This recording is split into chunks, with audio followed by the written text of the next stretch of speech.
Hello everyone.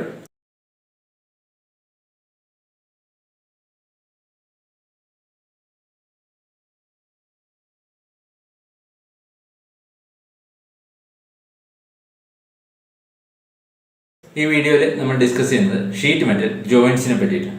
അപ്പോൾ sheet metal ജോയിൻസിൽ നമ്മൾ ആദ്യം പറയുന്നത് ഹെമ്മിങ്. എന്താണ് ഹെമ്മിങ് പ്രോസസ് എന്ന് പറയുന്നത്? ഷീറ്റ് മെറ്റലിന്റെ എഡ്ജ് ഫോൾഡ് ചെയ്യുന്ന എഡ്ജ് ഈ ഫിഗറിൽ കാണിച്ചതുപോലെ അതിന്റെ മുകളിലേക്ക് തന്നെ ഫോൾഡ് ചെയ്യുന്നതിനെയാണ് നമ്മൾ ഹെമ്മിങ് എന്ന് പറയുന്നത്. ഷീറ്റ് മെറ്റലിന്റെ എഡ്ജ് അതിന് മുകളിലേക്ക് തന്നെ ഇതുപോലെ ഫോൾഡ് ചെയ്യുന്നതാണ് എന്ത് ഹെമ്മിങ് പ്രോസസ് എന്നത്. ഇവിടെ ഒരു തവണ മാത്രമാണ് എഡ്ജ് ഫോൾഡ് ചെയ്തിട്ടുണ്ടെങ്കിൽ നമുക്ക് അതിന് എന്ത് പറയാം? സിംഗിൾ ഹെം എന്ന് പറയാം. രണ്ട് തവണ ഈ ഫിഗറിൽ കാണിച്ച പോലെ ഒരു തവണ ഫോൾഡ് ചെയ്തതിനു ശേഷം വീണ്ടും ഒരു തവണ കൂടെ ഫോൾഡ് ചെയ്തിട്ടുണ്ടെങ്കിൽ നമുക്ക് എന്ത് പറയാം? ഡബിൾ ഹെമ്മിങ് എന്ന് പറയും. ഈ ഡബിൾ ഹെമ്മിനെ സിംഗിൾ ഹെമ്മിനെ കമ്പയർ ചെയ്യുമ്പോൾ എന്തായിരിക്കും? സ്ട്രെങ്ത് കൂടുതലായിരിക്കും. സിംഗിൾ ഹെമ്മിനെ കമ്പയർ ചെയ്യുമ്പോൾ ഡബിൾ ഹെമ്മിന് സ്ട്രെങ്ത് എന്തായിരിക്കും? കൂടുതലായിരിക്കും. ഇനി നെക്സ്റ്റ് നമ്മൾ പറയുന്നത് ഷീറ്റ് മെറ്റൽ സീംസ്. നമ്മൾ രണ്ട് ഷീറ്റ് മെറ്റലുകൾ ജോയിൻ ചെയ്യുന്ന മെക്കാനിക്കൽ സീംസ് യൂസ് ചെയ്തിട്ടുണ്ട്. അതായത് ഷീറ്റ് മെറ്റലുകൾ ജോയിൻ ചെയ്യാൻ വേണ്ടി നമ്മൾ എംപ്ലോയ് ചെയ്തിരിക്കുന്ന ജോയിൻസിനെയാണ് നമ്മൾ എന്ത് പറയുന്നത്? മെക്കാനിക്കൽ സീംസ് അല്ലെങ്കിൽ ഷീറ്റ് മെറ്റൽ സീംസ് എന്ന് പറയുന്നത്. ഇവിടെ നമുക്ക് എക്സാം പോയിന്റ് ഓഫ് വ്യൂവിൽ ഇമ്പോർട്ടൻ്റ് ആയിട്ട് വരുന്ന ഡിഫറെൻറ്റ് ടൈപ്പ് ഓഫ് സീംസ് ആണ്. അതിൽ ആദ്യത്തെ grooved seam, next Pittsburgh seam, dovetail seam, double seam, butt seam, lap seam, slip joint seam. ഇത്രയും സീംസിനെ പറ്റിയിട്ട് നമുക്ക് പഠിക്കാനുണ്ട്. അപ്പോൾ നമുക്ക് ഓരോ ടൈപ്പ് സീംസിനെ പറ്റിയിട്ട് നോക്കാം.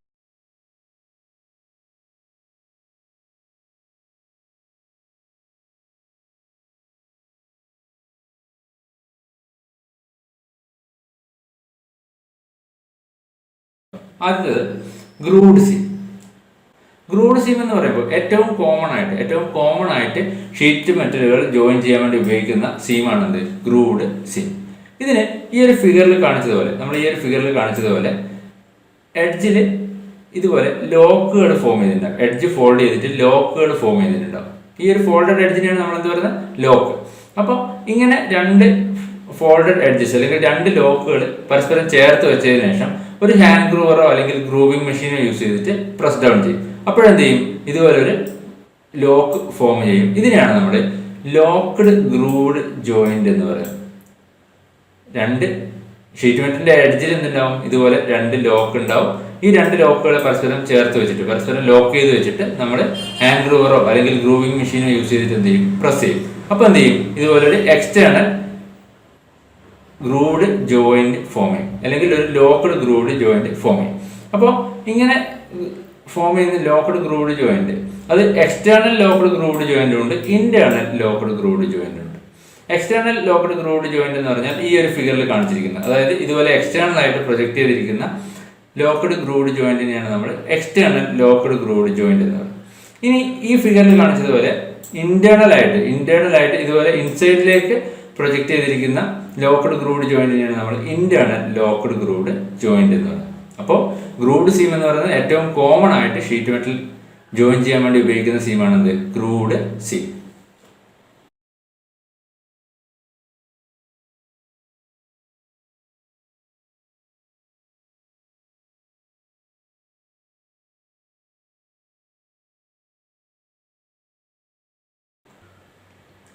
ഇനി ലോക്ക്ഡ് ഗ്രൂവ്ഡ് ജോയിന്റ് വരുമ്പോൾ നെക്സ്റ്റ് ഇമ്പോർട്ടൻ്റ് ആയിട്ട് വരുന്നതാണ് ഹാൻഡ് ഗ്രൂവർ. ഹാൻഡ് ഗ്രൂവർ നമ്മുടെ ലോക്ക്ഡ് ഗ്രൂവ്ഡ് ജോയിന്റ് ഫോം ചെയ്യാൻ വേണ്ടിയിട്ടാണ് യൂസ് ചെയ്യുന്നത്. ഹാൻഡ് ഗ്രൂവറിന്റെ കേസിൽ നമ്മൾ എക്സാം പോയിന്റ് ഓഫ് വ്യൂവിൽ ഇമ്പോർട്ടൻ്റ് ആയിട്ട് മനസ്സിലാക്കിയിരിക്കേണ്ടത് അതിന്റെ മെറ്റീരിയൽ. ഹാൻഡ് ഗ്രൂവർ നമ്മൾ കാസ്റ്റ് സ്റ്റീൽ വെച്ചിട്ടാണ് ഉണ്ടാക്കിയിരിക്കുന്നത്. ഹാൻഡ് ഗ്രൂവറിന്റെ മെറ്റീരിയൽ എന്താണ്? Cast steel. അതുപോലെ ഇത് external locked grooved joint form ചെയ്യാൻ വേണ്ടിയിട്ടാണ് ഉപയോഗിക്കുന്നത്. ഹാൻഡ് ഗ്രൂവർ ഉപയോഗിച്ചിട്ട് നമ്മൾ ഉണ്ടാക്കുന്നത് എന്താണ്? എക്സ്റ്റേണൽ ലോക്ക്ഡ് ഗ്രൂവ്ഡ് ജോയിന്റ് ആണ്. ഇവിടെ ഹാൻഡ് ഗ്രൂവറിന്റെ ബോട്ടത്തിൽ ഇതുപോലെ ഒരു ഗ്രൂവ് പ്രൊവൈഡ് ചെയ്തിട്ടുണ്ട്. നമ്മൾ ഫോം ചെയ്യേണ്ട ലോക്ക്ഡ് ഗ്രൂവ്ഡ് ജോയിന്റിന്റെ ഡെപ്തിലും വിഡ്ത്തിലും കറസ്പോണ്ടിങ് ആയിട്ടുള്ള ഒരു ഗ്രൂവ് എന്ത് ചെയ്തിട്ടുണ്ടാവും? ഈ ഹാൻഡ് ഗ്രൂവറിന്റെ ബോട്ടത്തിൽ പ്രൊവൈഡ് ചെയ്തിട്ടുണ്ടാവും. ഈ ഗ്രൂവിനിടയിൽ നമ്മുടെ ലോക്ക് ഫിക്സ് ചെയ്തിട്ട് അത് പ്രസ് ചെയ്തിട്ടാണ് എന്ത് ചെയ്യുന്നത്? ലോക്ക്ഡ് ഗ്രൂവ്ഡ് ജോയിന്റ് ഫോം ചെയ്യുന്നത്. അപ്പോൾ ഹാൻഡ് ഗ്രൂവറിന്റെ കേസിൽ മറ്റൊരു കാര്യം ഇമ്പോർട്ടൻ്റ് ആയിട്ട് മനസ്സിലാക്കിയിരിക്കേണ്ട കാര്യം എന്ന് പറയുന്നത് ഹാൻഡ് ഗ്രൂവറിനെ സ്പെസിഫൈ ചെയ്യുന്നത് സൈസ് ഓഫ് ഗ്രൂവിന് അക്കോർഡിംഗ് ആയിട്ടാണ്. അതായത് സൈസ് ഓഫ് ഗ്രൂവിന് അക്കോർഡിംഗ് ആയിട്ടാണ് നമ്മൾ ഹാൻഡ് ഗ്രൂവറിനെ സ്പെസിഫൈ ചെയ്യുന്നത്. അതിന്റെ ഗ്രൂവിന്റെ സൈസിനെ അബൌട്ട് ആയിട്ടാണ്. ഇനി ഇങ്ങനെ ഹാൻഡ് ഗ്രൂവർ വെച്ചിട്ട് നമ്മളൊരു ജോയിന്റ് ഫോം ചെയ്യുമ്പോൾ ആ ലോക്ക്ഡ് ഗ്രൂവ്ഡ് ജോയിന്റിന്റെ അലവൻസ് എന്ന് പറയുന്നത്. അല്ലെങ്കിൽ ഈ ലോക്ക്ഡ് ഗ്രൂവ്ഡ് ജോയിന്റിന്റെ ഫോൾഡഡ് സൈസ് എന്ന് പറയുന്നത് ഹാൻഡ് ഗ്രൂവറിന്റെ ഗ്രൂവിന്റെ width minus 3 times thickness of sheet ആയിരിക്കും. 3 times thickness of sheet. Hand ഗ്രൂവിന്റെ width minus 3 times thickness of sheet ആയിരിക്കും എന്ത് ഫോൾഡഡ് സൈസ് ഓഫ് ജോയിന്റ് എന്ന് പറയുന്നത്. എക്സ്റ്റേണൽ ലോക്ക്ഡ് ഗ്രൂവ്ഡ് ജോയിന്റിന്റെ ഫോൾഡഡ് സൈസ് എന്ന് പറയുന്നത് ഹാൻഡ് ഗ്രൂവിന്റെ width minus 3 times thickness of sheet. ഇനി next type seam Pittsburgh seam. Pittsburgh സീമിനെ നമ്മൾ ഹാമർ ലോക്ക് അല്ലെങ്കിൽ ഹോബോ ലോക്ക് എന്ന് കൂടി പറയും. പിറ്റ്സ്ബർഗ് സീമിന്റെ മറ്റൊരു പേരാണെന്ത് ഹാമർ ലോക്ക് അല്ലെങ്കിൽ ഹോബോ ലോക്ക്. ഇത് നമ്മൾ ഡക്ട് വർക്കിനൊക്കെ ഉപയോഗിക്കുന്ന ഒരു സീമാണെന്ത് പിറ്റ്സ്ബർഗ് ലോക്ക് അല്ലെങ്കിൽ പിറ്റ്സ്ബർഗ് സീം എന്ന് പറയുന്നത്. ഇവിടെ പിറ്റ്സ്ബർഗ് സീമിന്റെ കേസിൽ ഒരു സിംഗിൾ ലോക്കും ഉണ്ടാവും. ഈ ഫിഗറിൽ കാണിച്ചതുപോലെ ഒരു സിംഗിൾ ലോക്കും ഒരു പോക്കറ്റ് ലോക്കുമാണ് ഉണ്ടാവും. ഇതുപോലെ ഒരു പോക്കറ്റ് സെക്ഷൻ അല്ലെങ്കിൽ ഒരു പോക്കറ്റ് ലോക്കാണ് ഉണ്ടാവുക. സിംഗിൾ ലോക്ക് അല്ലെങ്കിൽ ഫ്ലാഞ്ചഡ് സെക്ഷൻ, അതുപോലെ പോക്കറ്റ് ലോക്ക് അല്ലെങ്കിൽ പോക്കറ്റ് സെക്ഷൻ. ഈ 2 പാർട്ടാണ് പിറ്റ്സ്ബർഗ് സീമിൽ ഉണ്ടാവുക. ഇനി ഈ പിറ്റ്സ്ബർഗ് സീം ഫോൾഡ് ചെയ്യുന്നത് നമ്മൾ ഈ സിംഗിൾ ലോക്ക് ഈ പോക്കറ്റ് ലോക്കിലേക്ക് ഇൻസേർട്ട് ചെയ്തിട്ട് എന്ത് ചെയ്യും, പോക്കറ്റ് ലോക്കിന്റെ ഫ്ലാഞ്ച് ഹാമർ ചെയ്തിട്ട് ബെൻഡ് ചെയ്യും. അപ്പോൾ അങ്ങനെയാണ് എന്ത് ചെയ്യുന്നത് പിറ്റ്സ്ബർഗ് സീം ഫോം ചെയ്യുന്നത്. ഇതാണ് പിറ്റ്സ്ബർഗ് സീം ഫോം ചെയ്യുന്ന സ്റ്റെപ്പ്. ഈ സിംഗിൾ ലോക്ക് എന്ത് ചെയ്യും, പോക്കറ്റ് സീമിന്റെ പോക്കറ്റിലേക്ക് ഇൻസേർട്ട് ചെയ്യും. അതിൽ പോക്കറ്റ് ലോക്കിന്റെ ഫ്ലാഞ്ച് എന്ത് ചെയ്യും, ഹാമർ ചെയ്തിട്ട് സീം ഫോം ചെയ്യും. ഇങ്ങനെയാണ് നമ്മൾ പിറ്റ്സ്ബർഗ് സീമിൽ ഷീറ്റ് മെറ്റലുകൾ തമ്മിൽ എന്ത് ചെയ്യുന്നത്, ജോയിൻ ചെയ്യും. അപ്പോൾ ഈ പിറ്റ്സ്ബർഗ് സീമിന് ലോക്കിന് നമുക്ക് എന്ത് ചെയ്യും, ഇതുപോലെ കേർവ്ഡ് ആയിട്ടുള്ള ലോക്കുകൾ ഫോം ചെയ്യാൻ നമുക്ക് എന്ത് ചെയ്യാം, ഈ പിറ്റ്സ്ബർഗ് സീം യൂസ് ചെയ്യാം. പിറ്റ്സ്ബർഗ് സീം യൂസ് ചെയ്തിട്ട് നമുക്ക് ഇതുപോലെ കേർവ്ഡ് ലോക്കുകൾ ഫോം ചെയ്യാം. ഇനി നെക്സ്റ്റ് ടൈപ്പ് സീം ഡോവ്ടെയിൽ സീം. ഡോവ്ടെയിൽ സീമിന് ഈ ഒരു പേര് വരാൻ കാരണം ഇവിടെ നമ്മൾ സീം ഫോം ചെയ്യാൻ വേണ്ടി കട്ട് ചെയ്യുന്ന ടാബിന്റെ ഷേപ്പ് എന്താണ്, ഒരു ഡോവിന്റെ ടെയിലിന്റെ ഷേപ്പാണ്. അതുകൊണ്ടാണ് നമ്മൾ ഇതിനെ ഡോവ്ടെയിൽ സീം എന്ന് പറയുന്നത്. ഇവിടെ ഈ ഫിഗറിൽ നോക്കുക, ഇതുപോലെ ആയിരിക്കും എന്തുണ്ടാവുക, ടാബിന്റെ ഷേപ്പ് ഉണ്ടാവുക. അതൊരു ഡോവിന്റെ ടെയിലിന്റെ ഷേപ്പ് ആയതുകൊണ്ടാണ് നമ്മൾ അതിനെ ഡോവ്ടെയിൽ സീം എന്ന് പറയുന്നത്. ഇനി നമ്മൾ ഒരു കോളറിൽ ഫ്ലാഞ്ച് ഫിക്സ് ചെയ്യാൻ വേണ്ടിയിട്ട് ഏറ്റവും കൺവീനിയന്റ് ആയിട്ട് ഉപയോഗിക്കുന്ന ഷീറ്റ് മെറ്റൽ ജോയിന്റ് ആണ് എന്ത്, ഡോവ്ടെയിൽ സീം എന്ന് പറയുന്നത്. കോളറിൽ ഫ്ലാഞ്ച് ഫിക്സ് ചെയ്യാൻ വേണ്ടി ഏറ്റവും കോമൺ ആയിട്ട് യൂസ് ചെയ്യുന്നത് എന്താണ്, ഡോവ്ടെയിൽ സീമാണ്. ഈ ഡോവ്ടെയിൽ സീമിനെ നമുക്ക് ഇമ്പോർട്ടൻ്റ് ആയിട്ട് 3 ടൈപ്പായിട്ട് തിരിക്കാം. അതിൽ ആദ്യത്തേത് പ്ലെയിൻ ഡോവ്ടെയിൽ സീം എന്നത്. പ്ലെയിൻ ഡോവ്ടെയിൽ സീം എന്ന് വെച്ചാൽ നമ്മൾ ഒരു റിവറ്റിങ്ങോ അല്ലെങ്കിൽ സോൾഡറിങ്ങോ സ്ക്രൂ ഒന്നും യൂസ് ചെയ്യാതെ ഒരു ഫ്ലാഞ്ച് ഒരു കോളറിൽ ഫിക്സ് ചെയ്യാൻ വേണ്ടി യൂസ് ചെയ്യുന്ന സീമാണ് പ്ലെയിൻ ഡോവ്ടെയിൽ സീം. ഈ ഫിഗറിൽ കാണിച്ചിരിക്കുന്നതാണ് പ്ലെയിൻ ഡോവ്ടെയിൽ സീം. ഇവിടെ നമ്മൾ ഇതുപോലെ ഒരു കോളറിൽ എന്ത് ചെയ്യും, കോളറിൽ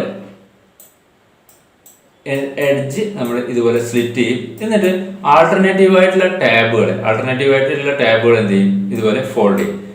ആൾട്ടർനേറ്റീവ് ആയിട്ടുള്ള ടാബുകൾ ഫോൾഡ് ചെയ്തതിനു ശേഷം ഫ്ലാഞ്ച് അതിൽ പ്ലേസ് ചെയ്തിട്ട് റിമൈനിങ് ടാബുകൾ എന്ത് ചെയ്യും, ഫ്ലാഞ്ചിന്റെ മുകളിലേക്ക് ഹാമർ ചെയ്ത് ഫോൾഡ് ചെയ്യും. അപ്പോൾ ഇങ്ങനെ ഫോം ചെയ്യുന്ന സീമിനെയാണ് നമ്മൾ പ്ലെയിൻ ഡോവ്ടെയിൽ സീം എന്ന് പറയുന്നത്. ഇവിടെ നമ്മൾ എന്ത് ഉപയോഗിക്കുന്നില്ല, റിവറ്റിങ്ങോ സ്ക്രൂയിങ്ങോ അല്ലെങ്കിൽ സോൾഡറിങ്ങോ ഒന്നും ചെയ്യാതെയാണ് നമ്മൾ എന്ത് ചെയ്യുന്നത്, ജോയിന്റ് ഫോം ചെയ്യുന്നത്. അപ്പോൾ ഇങ്ങനെയുള്ള സീമിനെയാണ് നമ്മൾ പ്ലെയിൻ ഡോവ്ടെയിൽ സീം എന്ന് പറയുന്നത്. ഇനി next type dovetail seam flange dovetail seam. Flange dovetail seam നമ്മൾ കോമൺ ആയിട്ട് യൂസ് ചെയ്യുന്നത് ഒരു ഷീറ്റ് മെറ്റലിൽ പൈപ്പൊക്കെ ഇന്റർസെക്ട് ചെയ്യുമ്പോൾ അവിടെ ഒരു ജോയിന്റ് ഫോം ചെയ്യേണ്ട കണ്ടീഷൻസിലാണ് നമ്മൾ ഫ്ലാഞ്ച് ഡോവ്ടെയിൽ സീം കൂടുതലും യൂസ് ചെയ്യുന്നത്. ഒരു മെറ്റൽ പ്ലേറ്റിൽ പൈപ്പൊക്കെ ഇന്റർസെക്ട് ചെയ്യുന്ന കണ്ടീഷൻസിൽ അവിടെ ജോയിന്റ് ഫോം ചെയ്യാൻ വേണ്ടിയിട്ടാണ് നമ്മൾ ഫ്ലാഞ്ച് ഡോവ്ടെയിൽ സീം യൂസ് ചെയ്യുന്നത്. നല്ല സ്ട്രെങ്ത്തും അതുപോലെ ഗുഡ് അപ്പിയറൻസ് ഒക്കെ വേണ്ട സ്ഥലങ്ങളിൽ ഈ ഫ്ലാഞ്ച് ഡോവ്ടെയിൽ സീമാണ് യൂസ് ചെയ്യുന്നത്. ഇവിടെ ഈ ഫിഗറിൽ കാണിച്ചിരിക്കുന്നതാണ് ഫ്ലാഞ്ച് ഡോവ്ടെയിൽ സീം.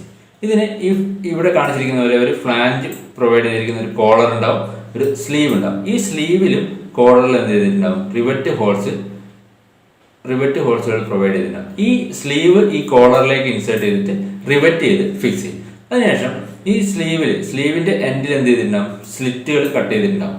ഇവിടെ നമ്മൾ പ്ലേറ്റ് ഈ കോളറിലെ ഫ്ലാഞ്ചിൽ ഫിക്സ് ചെയ്തതിനു ശേഷം സ്ലീവിൽ പ്രൊവൈഡ് ചെയ്തിരിക്കുന്ന സ്ലിറ്റുകൾ ബെൻഡ് ചെയ്തിട്ട് ഇതുപോലെ ടാബുകൾ എന്ത് ചെയ്യും, ഹാമർ ചെയ്യും. ഈ സ്ലിറ്റ് ചെയ്ത് വെച്ചിരിക്കുന്ന ടാബുകൾ എന്ത് ചെയ്യും, ഇതുപോലെ ബെൻഡ് ചെയ്ത് ഹാമർ ചെയ്തിട്ട് ഫോം ചെയ്യുന്ന ജോയിന്റ് ആണ് എന്ത്, ഫ്ലാഞ്ച് ഡോവ്ടെയിൽ സീം എന്ന് പറയുന്നത്. ഇത് എപ്പോഴും കോമൺ ആയിട്ട് യൂസ് ചെയ്യുന്ന എവിടെയാണ്? ഒരു പ്ലേറ്റിൽ, മെറ്റൽ പ്ലേറ്റിൽ പൈപ്പൊക്കെ ഇന്റർസെക്ട് ചെയ്യുന്ന പ്ലേസിൽ കോമൺ ആയിട്ട് യൂസ് ചെയ്യുന്ന ജോയിന്റ് ആണ് ഫ്ലാഞ്ച് ഡോട്ടഡ് സീം. ഇനി next beaded seam. Beaded seam എന്ന് പറയുമ്പോൾ ഇത് പ്ലെയിൻ ഡോട്ടഡ് സീമിന് സിമിലർ ആയിട്ടുള്ള ടൈപ്പ് സീം തന്നെയാണ് ബീഡഡ് സീം എന്ന് പറയുന്നത്. എക്സെപ്റ്റ് അവിടെ എന്താണ് ഉണ്ടാവുക? ഒരു ബീഡ് കൂടെ പ്രൊവൈഡ് ചെയ്തിട്ടുണ്ടാവും. അതായത് കോളറിന്റെ ഈ ഒരു പാർട്ടിൽ എൻഡിൽ ഒരു ബീഡ് കൂടെ പ്രൊവൈഡ് ചെയ്തിട്ടുണ്ടാവും. അങ്ങനെ ബീഡ് കൂടെ പ്രൊവൈഡ് ചെയ്യുമ്പോൾ എന്ത് ചെയ്യും? ആ ഫ്ലാഞ്ചിന്, നമ്മൾ പ്ലേസ് ചെയ്യുന്ന ഫ്ലാഞ്ചിനെ സപ്പോർട്ട് ചെയ്യുന്ന, ബീഡിൽ സപ്പോർട്ട് ചെയ്യുന്ന തരത്തിലാവും. അതായത് ഫ്ലാഞ്ചിന് ആ ബീഡിൽ റെസ്റ്റ് ചെയ്യുന്ന തരത്തിലുള്ള സീം ആയിരിക്കും എന്ത്? ബീഡഡ് ഡോട്ടഡ് സീം എന്ന് പറയുന്നത്. പ്ലെയിൻ ഡോട്ടഡ് സീമിന് സിമിലർ ആയിട്ടുള്ള ടൈപ്പ് സീമാണ് എന്ത്? Beaded dotted seam. പക്ഷെ എൻഡിൽ, കോളറിന്റെ എൻഡിൽ എന്ത് ചെയ്തിട്ടുണ്ടാവും? ഒരു ബീഡ് പ്രൊവൈഡ് ചെയ്തിട്ടുണ്ട്. ബീഡിങ് മെഷീൻ യൂസ് ചെയ്തിട്ട് ഒരു ബീഡ് അവിടെ പ്രൊവൈഡ് ചെയ്തിട്ടുണ്ടാവും. അങ്ങനെയുള്ള ടൈപ്പ് സീമാണ് ബീഡഡ് ഡോട്ടഡ് സീം. ഇനി നെക്സ്റ്റ് ഡബിൾ സീം.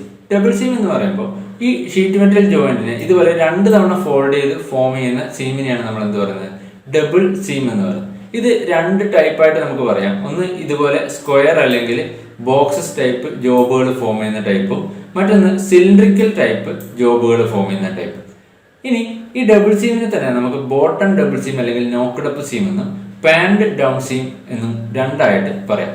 ഈ ഫിഗറിൽ കാണിച്ചിരിക്കുന്ന പോലെ ഈ ഒരു ഫിഗർ നോക്കുക. ഇതിൽ ഈ ഡി എന്നുള്ള ഫിഗറിൽ ഫോം ചെയ്യുന്ന ടൈപ്പ് ഡബിൾ സീമിനെയാണ് നമ്മൾ പാൻഡ് ഡൗൺ സീം എന്ന് പറയുന്നത്. അതായത് ഇതുപോലെ ഫ്ലാറ്റ് ആയിട്ട് ഫോം ചെയ്യുന്ന ടൈപ്പ് ഡബിൾ സീം ആണ് പാൻഡ് ഡൗൺ സീം.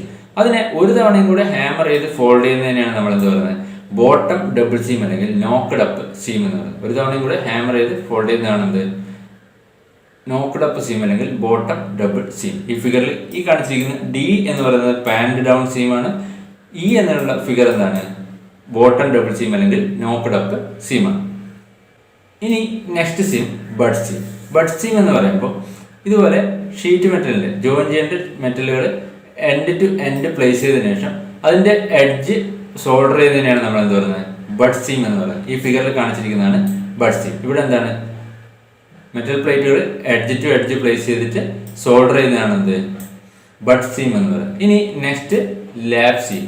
ലാബ് സീം എന്ന് പറയുമ്പോൾ മെറ്റൽ പ്ലേറ്റുകൾ ഒന്നിന് മുകളിൽ ഒന്നായിട്ട്, അതായത് ഒന്നിന് മുകളിൽ മറ്റൊന്ന് പ്ലേസ് ചെയ്തതിനു ശേഷം എഡ്ജുകൾ സോൾഡർ ചെയ്യുന്നതിനെയാണ് നമ്മൾ ലാബ് സീം എന്ന് പറയുന്നത്. ഇനി next type seam slip joint seam. Slip joint സീമിന് ഈ ഒരു ഫിഗറിൽ കാണിച്ചതുപോലെ ഒരു സിംഗിൾ ലോക്കും ഉണ്ടാവും, ഒരു ഡബിൾ ലോക്കും ഉണ്ടാവും. ഈ സിംഗിൾ ലോക്കിനെ ഈ ഡബിൾ ലോക്കിലേക്ക് സ്ലിപ്പ് ചെയ്യാൻ പറ്റും. ഈ സിംഗിൾ ലോക്കിന് ഈ ഡബിൾ ലോക്കിനുള്ളിലൂടെ സ്ലിപ്പ് ചെയ്യാൻ പറ്റും. ഈ സിംഗിൾ ലോക്ക് ഈ ഡബിൾ ലോക്കിലേക്ക് ഇൻസേർട്ട് ചെയ്തിട്ട് ലോക്ക് ചെയ്തിട്ടാണ് നമ്മൾ എന്ത് ചെയ്യുന്നത്?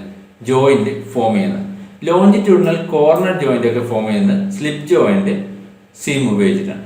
ഇനി നെക്സ്റ്റ് ടൈപ്പ് സ്റ്റേക്ക് ജോയിന്റ്. സ്റ്റേക്ക് ജോയിന്റ് എന്ന് പറയുന്നത് വളരെ ലൈറ്റ് ആയിട്ടുള്ള ആർട്ടിക്കിൾ അല്ലെങ്കിൽ ടോയ്സ് ഒക്കെ ഫോം ചെയ്യാൻ വേണ്ടിയിട്ട്, ടോയ്സിന്റെ ഒക്കെ ജോയിന്റുകൾ ഫോം ചെയ്യാൻ വേണ്ടിയിട്ട് ഉപയോഗിക്കുന്നതാണ് സ്റ്റേക്ക് ജോയിന്റ്.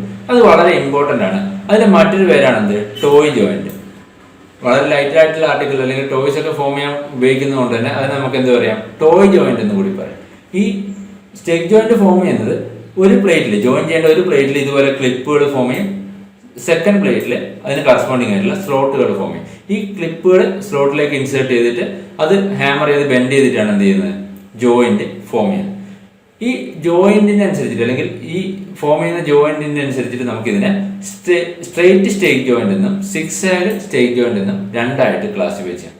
ഇതിൽ സ്ട്രെയിറ്റ് സ്റ്റേക്ക് ജോയിന്റ് എന്ന് പറയുമ്പോൾ ഈ ക്ലിപ്പുകൾ എല്ലാം ബെൻഡ് ചെയ്യുന്നതായിരിക്കും സെയിം ഡയറക്ഷനിലേക്കായിരിക്കും. അതായത് ഈ സ്ലോട്ടിലേക്ക് ക്ലിപ്പുകൾ ഇൻസേർട്ട് ചെയ്തതിനു ശേഷം ഓപ്പോസിറ്റ് ഡയറക്ഷനിലേക്ക് ബെൻഡ് ചെയ്യും. ഇനി സിക്സ് ആഗ് സ്റ്റേക്ക് ജോയിന്റ് ആണെങ്കിലോ ഇവിടെ സ്ലോട്ടിലേക്ക് ഈ ക്ലിപ്പുകൾ ഇൻസേർട്ട് ചെയ്തപ്പോൾ ആൾട്ടർനേറ്റീവ് ആയിട്ടുള്ള ക്ലിപ്പുകളായിരിക്കും സെയിം ഡയറക്ഷനിലേക്ക് ബെൻഡ് ചെയ്യുന്നത്. അല്ലെങ്കിൽ നെയ്ബറിംഗ് ക്ലിപ്പുകൾ എന്തായിരിക്കും? ഓപ്പോസിറ്റ് ഡയറക്ഷനിലേക്കായിരിക്കും ബെൻഡ് ചെയ്തിരിക്കുന്നത്. അപ്പോൾ അങ്ങനെ ഫോം ചെയ്യുന്ന സ്റ്റേക്ക് ജോയിന്റിനെയാണ് നമ്മൾ എന്ത് പറയുന്നത്? സിക്സ് ആഗ് സ്റ്റേക്ക് ജോയിന്റ് എന്ന് പറയുന്നത്. അപ്പോൾ ഇത്രയുമാണ് ഇമ്പോർട്ടന്റ് ഷീറ്റ് മെറ്റൽ സീംസ്. നമുക്ക് പഠിക്കാനുള്ള ഇമ്പോർട്ടന്റ് ഷീറ്റ് മെറ്റൽ സീംസ് ഇത്രയാണ്. അപ്പോൾ ഇത്രയും കാര്യങ്ങൾ കൃത്യമായിട്ട് മനസ്സിലാക്കി വെക്കുക. Thank you.